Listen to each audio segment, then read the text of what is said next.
How's it going? I am well. Just delighted that you're here with us this evening. It's an honor to have this opportunity to speak with you and to tell more of your story. I appreciate that. I'm really excited to be here, so thank you for having me at the gathering spot.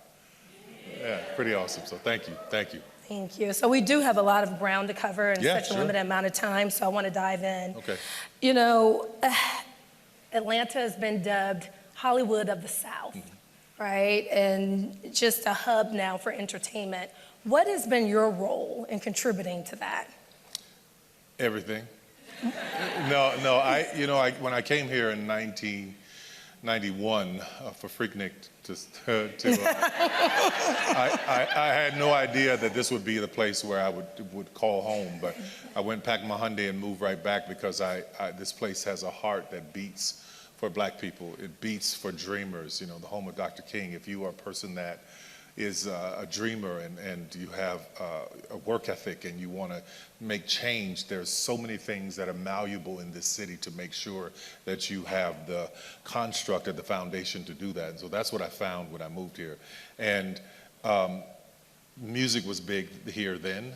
And when I started, you know, Turner was the Turner Broadcasting was the big entertainment hub here, but then I started television, and if I'm not mistaken, I got the very first tax credit here for my show House of Pain that ever happened. And I think that because of leadership and the current governor and governors before who opened up the doors for those tax credits, it has opened the floodgates for people to come to Atlanta to thrive in the entertainment business. So I'm really, really excited about that, having the first tax credit and also seeing as much as has been done over the years since I've been here. It's pretty awesome. Mm-hmm. There have been headlines of late that with the upcoming legislative session, there's some talk about adding caps to these tax incentives where production and film companies receive up to a 30% tax credit. Do you envision that actually coming to pass? I would hope that it wouldn't, because the economic impact of the city is in the billions of dollars. I mean, in the billions of dollars. So if you start to cap it and you look at what has happened when it's capped it in other cities, how much of the income was lost. So I'm hoping that it continues to thrive and flourish, because what we're getting in tax credits, we're more than making up in the economic impact of the city and the state. And people love to shoot here and film here, except in the middle of the summer when it's raining every day and it's really hot. But it's a phenomenal place to be, and I think that the powers that be recognize that and will continue to do that. Yeah. It's about the whole ecosystem, right? The hairstylists, the caterers, security. Yeah, it's not just about the actors in the film, but it's about everything. It's about the hotels and as you said, the catering companies and hairstylists and everybody who's working on these shows. It's a much bigger, you think it's one thing, but it's a part of a very large body that feeds into a lot of different industries, from Uber to food to restaurants to everything. I mean, it's pretty awesome. Yeah. Thank you for sharing that. I want to talk about knowing your audience. We were speaking before a room of entrepreneurs. You have disrupted Hollywood by being unapologetic and laser focused on your audience. How has that served you? I remember when I was coming up, people would be like, "Oh, what are you going to do to cross over?" Y'all remember people say you need to cross over? You remember that? Meaning you needed to change who you are so that you could invite other people into what you do. I never succumbed to that. I never believed in that. I always believed in serving my audience, super serving them. You know, I've never apologized for the skin, and I'm never going to apologize for the way I express my art through the skin, right?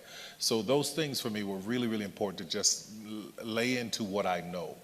It would be very difficult for me to write a story about a white girl from Holly Springs, Mississippi, because I may not know very much about her life. But you ask me about Black folks in New Orleans in the South and what we went through, I can write all damn day, because it's just it's tangible and real. So I write from the experiences of what I know, and I know my audience very, very well, and they know me very, very well, and we have this connection and this shorthand that has served very well all these years. And representation is so important, right? It's so important to see yourself represented on the big screen, on the small screen. You figured it out. Why haven't other studios? done the same? Because, well, for me, I'm like a lot of the other huge studios are run by CEOs. I'm an owner. Like I'm an owner. I'm there day in and day out. Every check that goes out, I know that I earned the money to pay the bill, and I know what the bill is, right? So I have a more of a hands-on approach of what's happening on the ground. To be able to lead in diversity and have more hires of, women of color, Black people in general, LGBTQ, everyone is represented equally at my studio. And that was just because I was on the ground, all of us boots pushing in the same direction, saying this is what we need. And here's what I found in this business. I didn't find so much racism when I started hiring these different departments. What I found was people hire who they know. If I hired a white person to run a department, most of the people they hired were white. If I hired a gay person to run a department, most of the people they hired, they're gay, because they were all coming from these different communities. So I realized that, and like, oh, I see what this is. This isn't necessarily that people are I don't want to be bothered with anybody else. It's just these are the people that I'm comfortable with. These are the people that I know. These are the people that I want to work with. So when you have that kind of ecosystem, and I make sure they're all crossing and forced together to really get to know each other. And if you came to Tyler Perry Studios, I dare you to put it up against any studio in Hollywood and see the diversity. It is beautiful to see, and I'm so proud of that. Very proud of that every day. Yeah. Because I look at where we are in this country, and I'm just like, I'm worried. I don't know where we're going. Everything has become so tribal. Everything is about grab a color, a corner, a flag, and don't come to the middle. Don't have a conversation. Just stay on yourself. What the hell is that? We are better than that as people. We are people who need community to come together, no matter what your race, no matter who you are, no matter where you come from. It's about learning to understand and be open and understand that but your rights don't necessarily interfere with mine until they do, but we can absolutely come together. And I'm just so very, very worried about where we are in the country, where we are in the world. But I hope to God that enough good people. This is what I found. I'm sorry, I'm off subject. Oh, go for it. What I found is that people who are happy with their lives don't make a lot of noise. They're not out screaming and yelling and on Twitter cussing and saying, they're not doing all of that. People who are happy don't do that. But unfortunately, the ones who are not are making all of the noise. So I'm hoping that the happy people would speak up more, to talk about joy and the good things in life and balance and where we can be, rather than being in a place of such division all the time. I'm sorry, I got off subject. We're talking about Bloomberg. Let's go and talk about Bloomberg. Yeah. Along your journey, you've been underestimated, especially in the beginning. How has that served you? Is it sort of a superpower now? And well, not anymore because people know who I am. But in the beginning, it is a superpower. And don't walk into a room giving your resume. I mean, if you try to get a job, of course, give your resume. But I mean, if you've done all this stuff, well, I did this and I did this and I did, you're leading with ego. Step away from that. I used to get so frustrated because I walk into these meetings and here I am, 6'6", Black man. Most of the men I'm walking in the meeting with are not Black and they're much shorter than I am. So I had to find a way to hold on to all that I am and walk into this room and get what I needed out of this situation. And when I would sit in these rooms and have these conversations, I was often thinking, you don't know I did this, I did that, I did this, I did that, I did that. And that voice in the back of my head, which I know to be the voice of God, is like, shut up. Don't say a word. Because one of the best deals I ever made was somebody telling me, they asked me how, Diary of a Mad Black Woman was telling them about the movie. I said, well, how much do you want the movie to do? It's like, well, if it does $20 million, that's great.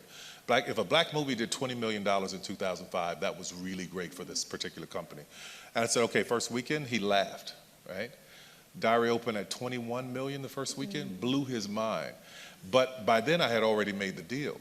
So I was like, okay, I didn't go and say, this movie's gonna do blah, blah, blah. Nope, that's okay, well, here's the deal I like to have. Ownership is gonna be very important to me. So I'll pay for half of it and you pay for the other half. Would you do that? Oh yeah, I will do that. Okay, so I wrote that it was only $5.4 million to do the movie. I think it did about $50 million. 2.4, I wrote the check. They wrote the check for 2.4. Didn't believe in that it would do well, so they took that other 2.4, sold half of that to BET.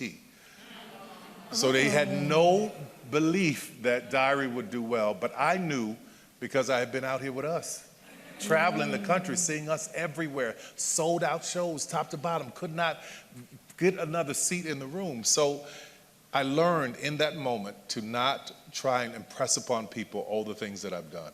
I've learned to just sit there and say, well, how do we make a deal? They never would have given me that deal had they known the power of the people that was with me. I sat in that room as one person and alone. They didn't know the millions of people that were in my back, right? So that is what is important. When you have those folks at your back, you don't have to walk around screaming about it. Just go in there and make a great deal. Be underestimated. That's a good thing. It's a good thing. It's a good thing. But Tyler, how do you balance that if you're trying to start a business and you need capital? Yeah. And in order to obtain it, you need to give up some ownership. Yeah. So to the entrepreneurs in the room, what should they consider in those situations? I often talk to people about this all the time. If somebody does something really incredible in Hollywood, especially a lot of young folks, I call them up and be like, hey, let's sit down and talk. Let me tell you how I think you should do this. Some of them are offended. How dare you? You, Medea, hello, what can you teach me, right? And then there are others who's like, yeah, I'll get back to you. But what I want them to understand is that in order to get to a place where you're not talking about Oscar so white or this is that or this is unfair, is you've got to get to ownership. Or this is going to continue to be this circle that keeps going around and around, right? So how you get to ownership is this. I've got this idea that I'm going to do that I think is great. I don't have the money for it, but I'll give you a percentage of what this is. But in this percentage, I'm going to buy you out at this amount, and then you're gone, right? And then I own it 100%. Right? No matter if you're in a position where you don't have the capital, that's what I would say. How much of it are you willing to sacrifice to get the money? And then where is the buyout on the end? Make sure they get what they put in and they get their nice return. Everybody shakes hands, God bless you, I love you, and you're down the road with full ownership. That's what I would suggest if you're in a position where you're trying to get the money. I don't care how much you have to give up. If it's your dream and you know it is, as long as you can work your way to a buyout and you believe that it will get there, I would trust that within myself. Yeah. Playing the long game. Playing the long game. Oh yeah, listen, don't play the short game. Every time I ever did something, I heard a critic say something, I heard the negativity, I heard the nastiness of it, I heard all of these things of it. I was very laser focused on the long game. I need to get to the studio. I need to get to a place where I can do films that I really, really enjoy, want to do. I'm not a man that enjoys putting on a dress and a wig, but I learned how to find the place within myself that as I'm sitting on a stage and I'm talking about the things that are plaguing us as a society, things that we were not able to deal with. You know, listen, where I was growing up, you couldn't get in a Range Rover and go to therapy, you know, but you could find a way to come to a play, and then there's this ridiculous man on stage talking about hello, everybody's laughing and having a good time, and then I'm bringing in messages and things that we really needed to hear as a community. That is what was important to me during it all. But I was laser focused on the bigger picture. And if you get caught up in all of the voices of people saying this or they're saying that or saying that, you take your eyes off the prize. You have to focus on what is my goal here. And anything that does not serve that, you pay no attention to. It's hard as hell to do when you want to punch somebody in their damn face. But you have to stay laser focused. And I can sit here from this place saying, yeah, that's what you do. Great, that's what you do. No, there were some days where I was really angry, really frustrated, really disappointed, especially in black people. Disappointed in the fact of us not being able to see our own worth. Not being able to understand that every other business comes into our community and mines it, takes all of the value out of it. We take our own dollars, our own money, and immediately when we make it, we take it out of our community somewhere else. So if I could get us to understand the power that we had during, listen, as awful, hear me, as awful as segregation was, there was a clear decision and choices that we made to support one another. If we could get back to the place where we support one another, it would really be powerful. And on the same side of that, if we're going to support you, you show up professionally as your absolute best, you open on time, you do everything above and beyond so that nobody has an excuse to say, well, I'm going over there because you don't know how to run your business. Run it to the best professional standards so anyone who walked in will go, wow, this person really is up and up on their business. And that's how I try to run my studio every day. In our earlier discussion, we were talking about circulation of the black dollar, and I mentioned to you all earlier. So I'm on one accord. I didn't even know that, but okay, good. Yes, the Black Star Project did a study, and it says that the dollar remains in the black community for 6 hours, but it's 20 days for the Jewish community and 30 days for the Asian community. Yeah. So we have our work cut out for us. Yeah. But part of that starts with us, too, as entrepreneurs and as business owners, again, having the professionalism to be able to say, okay, I want to be there. I want to go there. I want to buy there, because not only is it black owned, but it's black owned and it's run so professionally. The polish on it would blow your mind. And I don't think, I'm sorry, I started getting this reputation as I was on tour. People would be mad because I would start the show on time. But if you bought a ticket and it said 8 o'clock, I'm walking on stage at 8 o'clock, and people. And in the beginning, they were frustrating everybody, the ushers and the managers, everybody was, hold the house, hold the house. I'm like, I'm not holding the house, I'm not holding the house.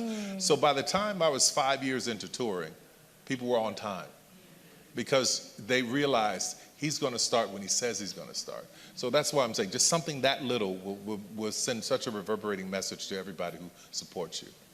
Broadway starts on time. Yeah, they do. They do. But I don't like Broadway. Oh, okay. No, I'm joking. No, I'm not. Yeah, I'm joking. Not my thing. Part of being an owner is being a jobs creator. Yeah. And, you're on record hiring individuals who have been involved in the justice system.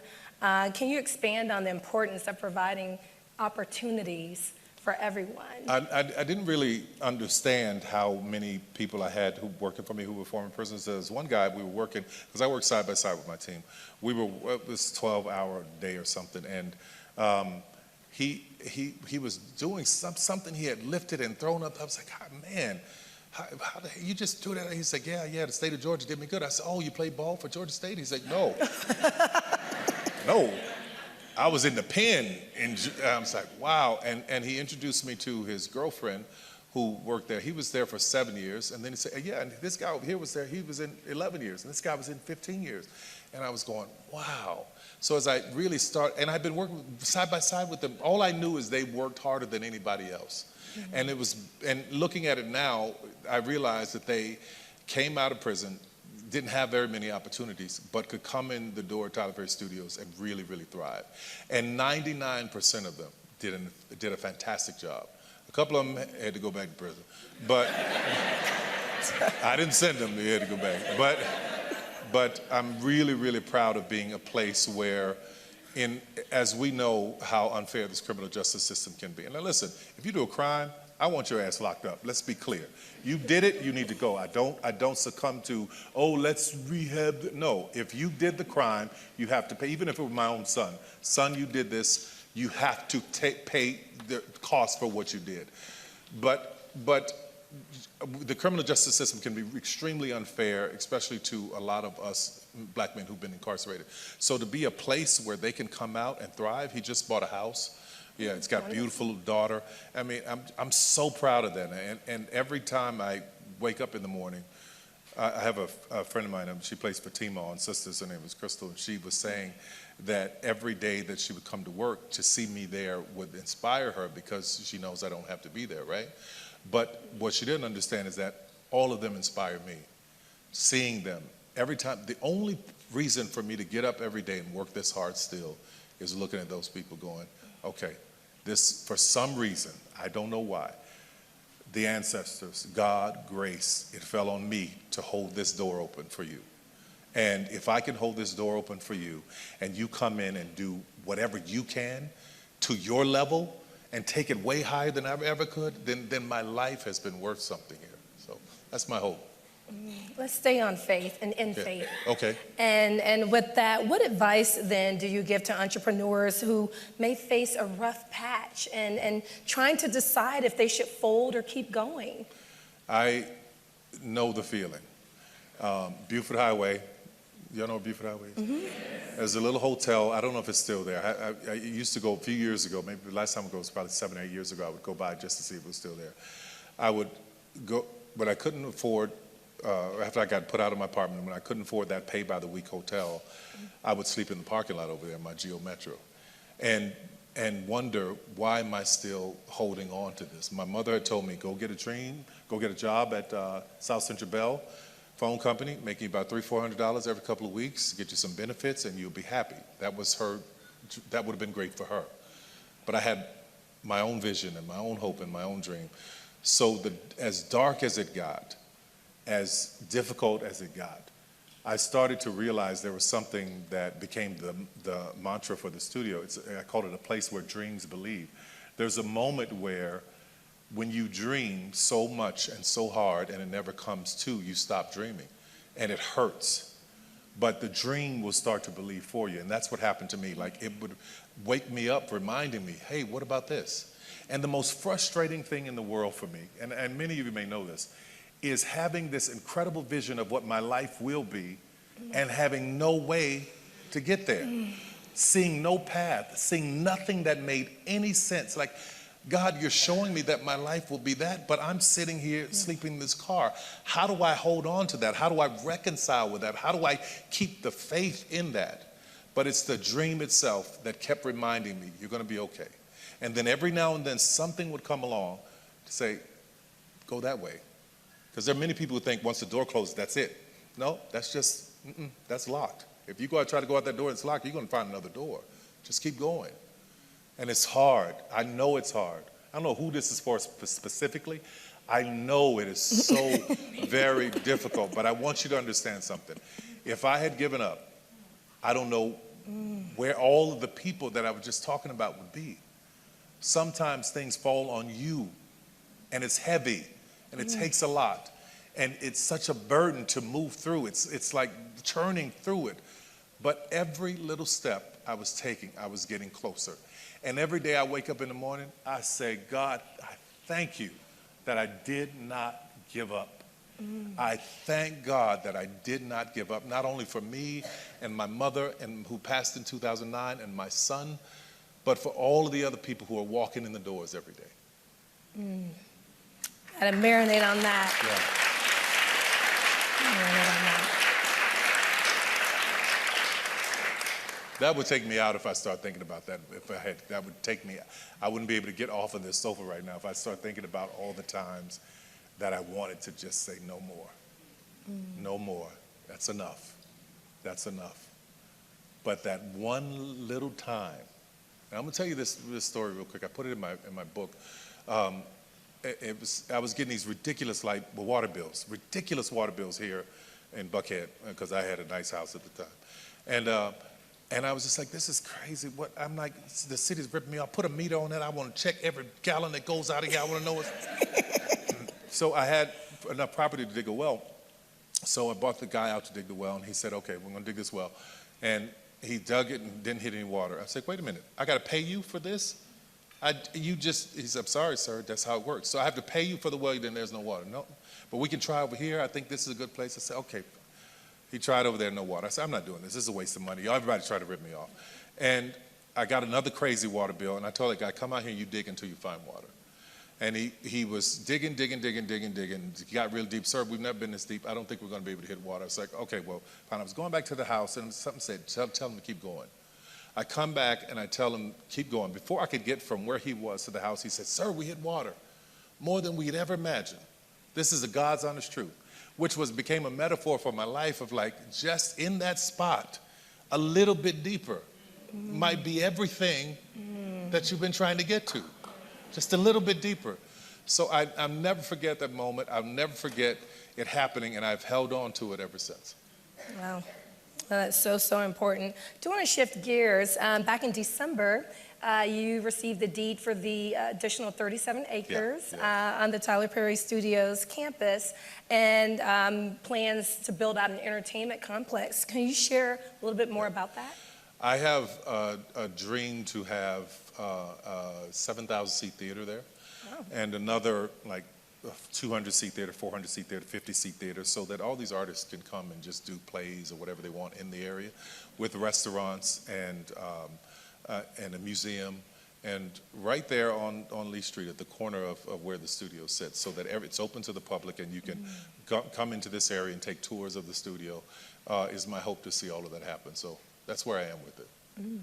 It's very exciting. When do we expect it to open? Well, we got to get through this strike and get everybody back to work. So so right now I'm talking to developers about which is the best fit for what I want to do. And it's also very difficult in the sense of I'm always used to doing things myself. So I'm thinking, do I really want to work with a developer, or do I just want to take it all on myself? So. Oh, wow, yeah, delegating and being comfortable, giving up that control a little bit? No. Developers come in and that would mean like, okay, I would sell the parcels of the land to them, or I can hold on to the land and let them build certain buildings. But my issue is, if I put my name on it, which I've worked so hard for, and you come in and you're building something, I know we can have covenants and so on and so forth, but what will your service be like? How will you treat everybody? What will you bring to the table? All of those things are important to me. It can't just be, oh, that's a great building, but what is the service like in that building? You know, what are the people like? So all of that's important to me. So until I can find that partner that makes me feel comfortable, that they understand and can give what I think we deserve, then I'm going to think of taking it on myself. Yeah. That's very interesting. I do want to talk a little bit about what's next for you. Yeah. Ari Emanuel, the CEO of Endeavor, spoke at our very first Screen Time He talks too much. Spoke at our Screen Time entertainment event last week, and he dropped a gem that he had been working on a Netflix deal with you. Yeah. Can you expand on that? No. Okay. No, I tried. It hasn't been announced yet, so I'll wait for them to announce it. But yeah, it's Netflix has been an incredible partner to work with, and so has Amazon. So it's been really, really, really incredible, and that's all I'll say about it. What else on that paper? Go and ask another question. Go and ask another question. Well, I do want to mention BET. Yeah. I was disappointed about that. Okay. Yeah, I was disappointed about it for a number of reasons. Just the sale, the way it all happened, the offer to sell, the way it happened was disrespectful on a lot of levels. And my hope is, oh Lord, I'm trying to be so careful how I say this. Take your time. But take your time, like they say in church. I just think that if you're going to approach business with anyone, approach it like you do with everyone. So don't try to make me pay a value for something that is not worth anywhere near the value that you're asking. But I understand that's business. I understand how it goes. You want to get the maximum number. But there's a difference between the maximum number and a ridiculous number.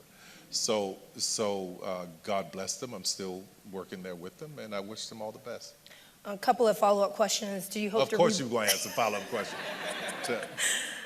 Do you plan on revisiting this? Because you provide so much content for them. Okay. No, there's nothing to revisit. Yeah. Okay. Even with your stake in BET Plus?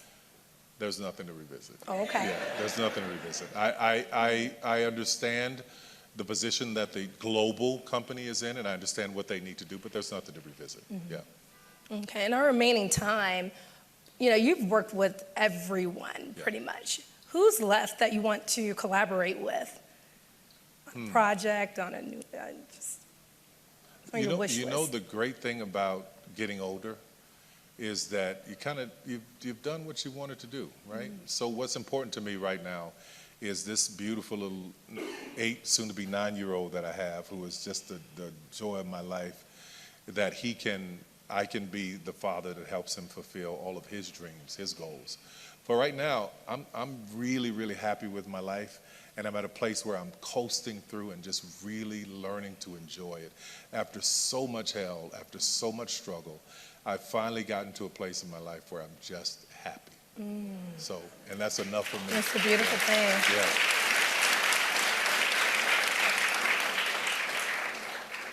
I was watching a previous interview you conducted, and you said that at this stage in your life, you want to pour into others. Yeah.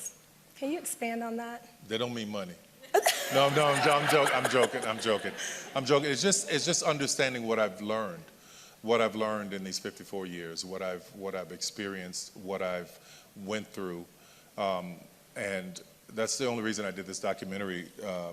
I allowed them to follow me all that time, and I had no creative control over it, because what is the point of getting all of this information and not sharing it? And unfortunately, when I came into the business, there weren't a lot of people that I can call and say, hey, I'm dealing with this. What did I do? You know, I didn't have a father who knew what $1 million was. He didn't know what $100,000 was. So how do I call and ask, hey, I got this tax issue, or I got this thing, or they're talking about this and that, and I had none of those people to talk to. So the things that I've learned, I want to be able to pass it on to people who are trying to figure it out, or who need to know. And also need to know it from a place where they can trust it. You know, a lot of us don't have a place where we can get the information that we trust. And the higher you go, and the more money you make, and the more successful you become, the harder that will become. Yeah. Final question. Yeah. We're before a room of dreamers and doers. Yeah. Hands were raised when you said don't give up on your dream and your passion. What is your call to action for this amazing audience this evening? I think it just goes back to something I said earlier. Even if you are a person that struggles with your own worth, that's the biggest thing, getting to understand that you deserve it. Let me just tell you something. I have sat in two amazing seats, being very, very poor and not having much. I didn't appreciate it until I can see it now, how great it was that I suffered and struggled. I really understand that now. And to sit in this seat where I'm doing really, really well, I've had the opportunity to see people from all walks of life. And the ones who fascinate me are both sides. Black folks who are apologetic and feel ashamed when they do well, and feel embarrassed to have. And the other folks who have a lot and have no apology. They feel they deserve it. They feel they're supposed to. They don't make excuses. They have it, and that's the way it's supposed to be. And if I can get us to, and I'm talking to black people, but everybody, if I can get us to think about what that means, our worth, what our people already paid for and endured.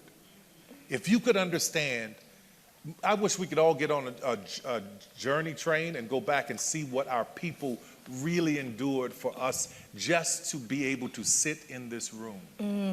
And then you tell me you're not worthy. And if you don't think you're worthy, you get it because they did it. They were worthy of it.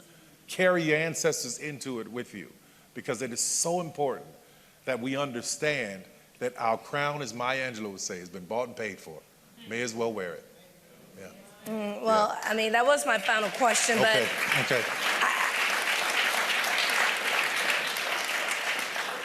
Is there anything else? I feel like you're warmed up.